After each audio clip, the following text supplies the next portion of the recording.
Ongoing pa rin ang taping ng GMA afternoon drama series na House of Lies sa araw ng kanilang world premiere. Pero pagpatak ng 3:20 PM kanina, bumitiw muna sila sa shoot at sabay-sabay na pinanood ang first episode ng teleserye. Sobrang nakakatuwa kasi we just shot this in 2 months and then nakita na namin yung kalabasan na nakakaiyak.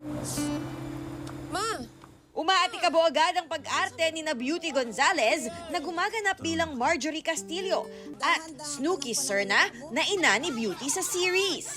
Sabi nga ng asawa ko, nag-message sa akin, sabi niya, grabe, isang balde yata yung iyak mo sa first day pa lang. Sabi, effective naman daw, pati daw siya naiyak. Ako si Thea. Comeback serye ito ni Chris Bernal na gumaganap bilang ang kontrabidang si Althea Villarreal. I'm giving my 100% every time, every scene. Sana naman, makita ng mga tao, ma-appreciate nila. Pero parang hindi, parang aawayin nila ako. Naku, baka mabash ako dito. Mababash ka naman talaga. Magagalit sila sa akin.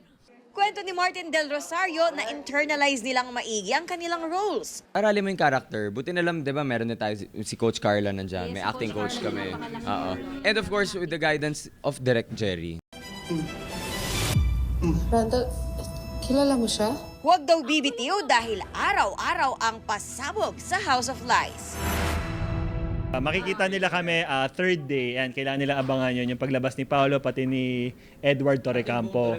Actually, lalabas na yung buong Torrecampo family. Sana hanggang sa Biyernes at sa mga susunod pang araw, patuloy niyo pong subaybayan ang House of Lies.